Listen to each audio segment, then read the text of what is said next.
আসসালামু আলাইকুম। আমি আব্দুল্লাহ আল মামুন। এবার সিলেট এম.এ.জি. ওসমানী মেডিকেল কলেজে চান্সপ্রাপ্ত একজন শিক্ষার্থী। আজকে আমাদের একাদশ-দ্বাদশ শ্রেণীর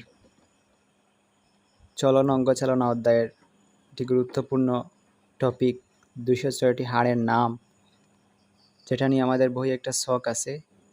সেই ছকটি আমরা মনে রাখবো ইনশাআল্লাহ। তো প্রথমেই শুরু করি আমাদের মানব কঙ্কালতন্ত্র। এটাকে দুই ভাগে ভাগ করা হয়েছে, অক্ষীয় এবং উপাঙ্গীয়। অক্ষীয় ৮০টা অস্থি নিয়ে গঠিত এবং উপাঙ্গীয় ১২৬টি অস্থি নিয়ে গঠিত। ৮০টা কম এবং অক্ষর এখানে কম আছে। উপাঙ্গীয় এখানে অক্ষর বেশি এবং এটি বেশি সংখ্যক অস্থি দিয়ে গঠিত। এবার আমরা অক্ষীয় কঙ্কাল নিয়ে বিস্তারিত জানব। তাহলে অক্ষীয় কঙ্কাল ৮০টি অস্থি নিয়ে গঠিত। প্রথমে আমরা এটার ভাগ দেখি, কয় ভাগে ভাগ করা হয়েছে? ৩ ভাগে। করটি, মেরুদণ্ড এবং বক্ষপিঞ্জর, এই তিনটি নিয়ে অক্ষীয়। অর্থাৎ এই যে আমাদের দেহ আছে, এই বডির আমাদের এই দিকে বের হয়েছে যে অর্গানগুলো, যেমন পা বের হয়েছে, হাত বের হয়েছে, এগুলো ছাড়া আমাদের মিড লাইন বরাবর যে অর্গানগুলো আছে সেগুলো নিয়ে আমাদের অক্ষীয় কঙ্কাল গঠিত। অর্থাৎ এই বরাবর ওয়াই এবং এক্স অ্যাক্সিস বরাবর যে অর্গানগুলো আছে, বাট এক্সট্রা যেগুলো সেগুলো হচ্ছে পা এবং হাত। তাহলে আমরা শুরু করি। প্রথমে করটি, তারপর মেরুদণ্ড, তারপর বক্ষপিঞ্জর। তাহলে করটি ইংলিশ হচ্ছে স্কাল। এটি 29টি অস্থি নিয়ে গঠিত। বাট করটির একটা পার্ট। করটি যদি আমাদের পুরো মুখটা, মাথাটা সহ এবং মুখটা হচ্ছে করটি, বাট এইটার উপরের অংশটুকু, যার মাথার চান্ডিটা হচ্ছে করটিকা। এটা হচ্ছে মাথার খুলি, ক্রেনিয়াম ইংরেজি। এই মাথার খুলির 8টি হাড়ে আমরা মনে রাখবো স্টেপ অফ দিয়ে। স্টেপ অফ এখানে 6টা অক্ষর আছে, বাট পি এবং টি দিয়ে 2টা করে অস্থি আছে। 2টা করে অস্থি থাকায় মোট 4টা পিটি দিয়ে এবং বাকি থাকলো আরও 4টা অক্ষর, তাহলে মোট 8টা অক্ষর। মোট 8টা অস্থি আমরা কীভাবে মনে রাখি? এস দিয়ে। আমরা চলি এখানে,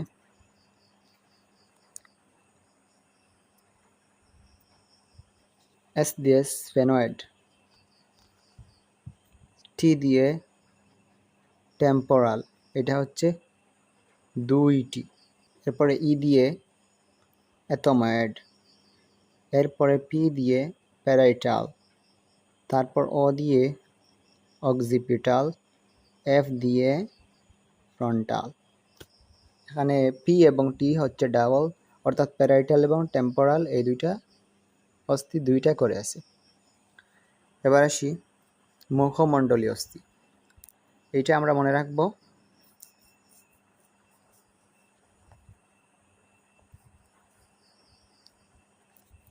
ভোলা মামা ইন জাপান, অর্থাৎ একজন মামা যার নাম হচ্ছে ভোলা, তিনি জাপানে থাকেন, ইন জাপান। তো আমরা ভূ দিয়ে মনে রাখবো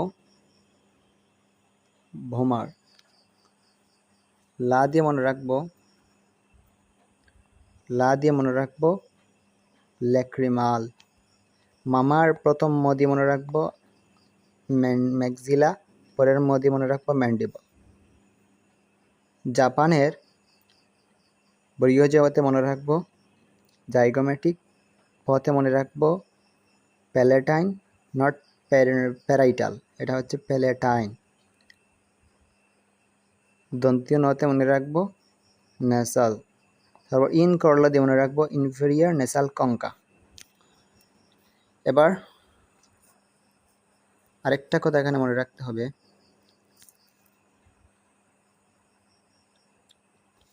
ভোমার এবং ম্যান্ডিবল হচ্ছে সিঙ্গেল, বাকি 6টা হচ্ছে ডাবল।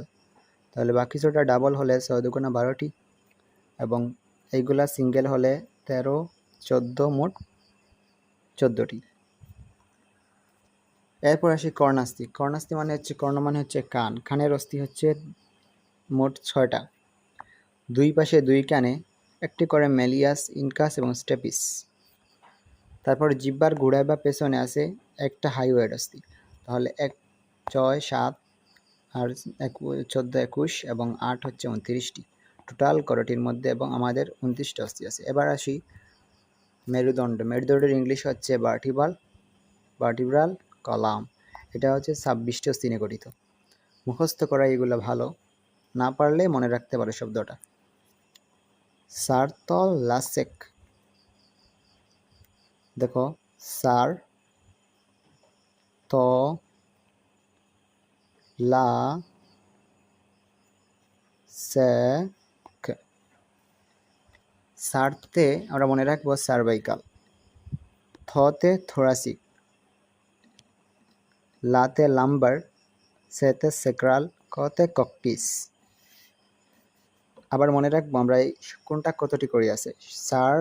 সার্ভাইকাল এটা 7, থোরাসিকটা মনে রাখবো 12টা, লাম্বারটা 5টা, আবার সেক্রাম একটা, ককপিস একটা।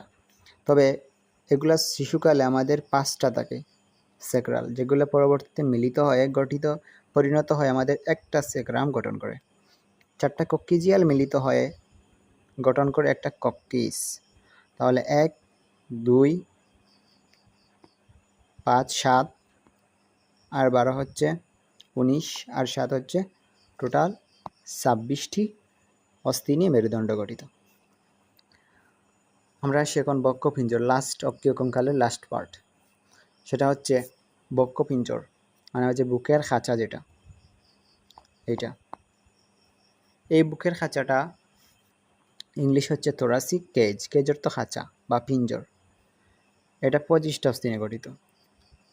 দেখো পিঞ্জর কথাটা মনে রাখবো, বক্ষ পিঞ্জর, এখানে পতে পিঞ্জর, পতে 25, সহজে মনে রাখা যায়। বাট মেরুদণ্ড হচ্ছে 26।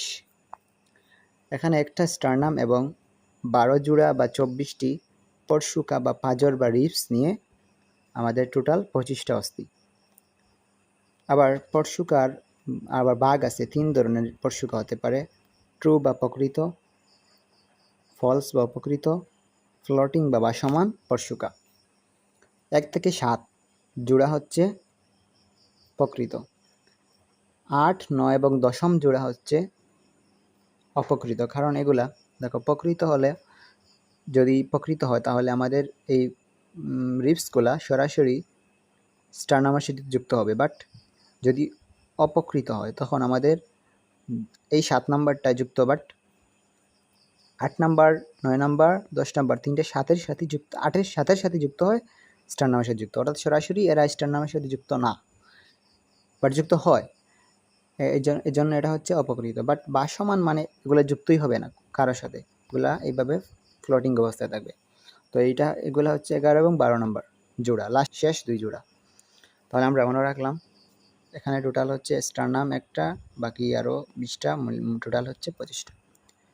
এবার আসি আমাদের অক্ষীয় কঙ্কাল শেষ, উপাঙ্গীয় কঙ্কাল 126টি অস্থি নিয়ে গঠিত। এটার ভাগ আছে ঊর্ধ্বাঙ্গ এবং নিম্নাঙ্গ। উপাঙ্গের ঊর্ধ্বাঙ্গ মানে হচ্ছে আমাদের এই হাতগুলা, আবার বক্ষের কিছু অস্থি আছে, আমাদের বুকে কিছু অস্থি আছে, বক্ষ অস্থিচক্র, এবং নিম্নাঙ্গের অস্থি হচ্ছে শ্রোণীচক্র, নিচের দিকের শ্রোণীচক্র আর নিম্নবাহু বা পায়ের অস্থি মিলে আমাদের নিম্নাঙ্গ গঠিত করে। দেখো আমাদের বক্ষ অস্থিচক্র এবং বক্ষপিঞ্জর সেম না, কিন্তু বক্ষপিঞ্জর হচ্ছে অক্ষীয় কঙ্কাল, বাট বক্ষ অস্থিচক্র হচ্ছে উপাঙ্গীয় কঙ্কাল। বক্ষ অস্থিচক্র হচ্ছে 4টা অস্থি নিয়ে গঠিত, বাট বক্ষ পিঞ্জর ছিল পথে পিঞ্জর, পথে 25টা, এবং সেটার ইংলিশ ছিল থোরাসিক কেজ, বাট এটার ইংলিশ হচ্ছে পেক্টোরাল গার্ডাল। স্ক্যাপুলা এবং ক্লেভিকল, এই 2টা অস্থি নিয়ে আমাদের বক্ষ অস্থিচক্র গঠিত। স্ক্যাপুলা এটা আমাদের স্টার্নাম হয়, এখানে থাকে ক্লেভিকল 2টা, এবং পিছন দিকে আমাদের পিঠের দিকে থাকে আরও 2টা স্ক্যাপুলা। এই 4টা অস্থি নিয়ে আমাদের বক্ষ অস্থিচক্র গঠিত। তাহলে আমি এখানে পার্থক্যটা লিখে দিয়েছি। বক্ষ অস্থিচক্র পেক্টোরাল গার্ডাল, বক্ষপিঞ্জর থোরাসিক কেজ, অক্ষীয় এটা, আবার এটা হচ্ছে পিঞ্জর, পথে 25, এবং এটা হচ্ছে 4টি বক্ষ অস্থিচক্র, স্ক্যাপুলা এবং ক্লেভিকল। এবার আমরা আসি ঊর্ধ্ববাহু বা অগ্রপদ বা আপার লিম্ব। আসলে আমরা হাত যেটাকে বলি, আমরা আসলে হাত বলি, এই পুরোটাকে আমরা হাত বলি, বাট হাতটা হচ্ছে জাস্ট আমাদের করতলটা। এখানে হচ্ছে এইটা আর্ম, এটা হচ্ছে ফর আর্ম এবং এইটা হচ্ছে হাত।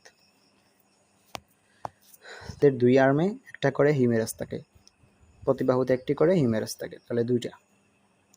ফর আর্ম হচ্ছে একটা রেডিয়াস এবং একটা আলনা নিয়ে গঠিত, প্রতি বাহুতে একটি করে মোট, রেডিয়াস আলনা দুইটা করে, মোট চারটা হলো। করতল এবং হাতে আমাদের 54টা অস্থি থাকে, করতল বা হাতে। প্রতি হাতে কার্পাল থাকে 8টা। কার্পাল আসলে কবজি গঠন করে। মেটাকার্পাল আমাদের হাতের তালুতে থাকে 5টা এবং ফ্যালাঞ্জেস এবং আমাদের আঙ্গুল গঠন করে ফ্যালাঞ্জেস 14টা। এবার শ্রোণী অস্থিচক্র, পেলভিক গার্ডাল, তা হচ্ছে 2টা অস্থি নিয়ে গঠিত।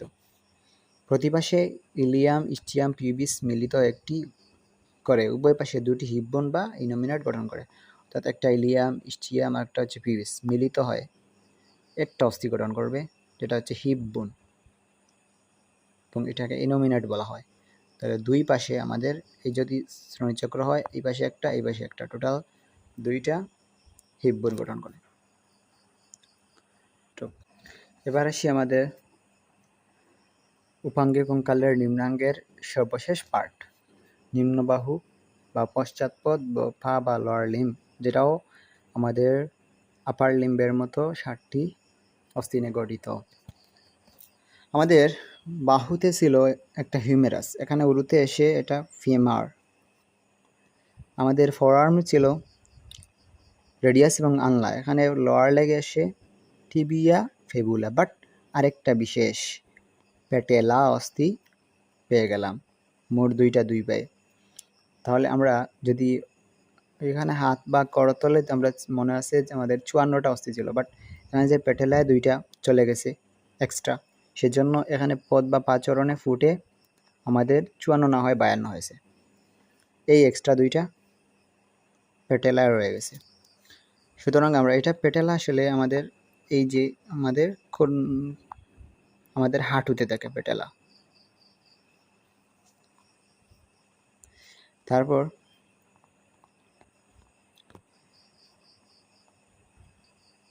তাহলে পদ বা আসলে পা, আমি আগের মতো বলছি, পদ বা পা বা চরণ এটা আসলে পুরোটা না, জাস্ট আমাদের এই পাটা, এইটুকু। এখানে আমাদের প্রতিটা পায়ে 7টা টার্সাল থাকবে এখানে,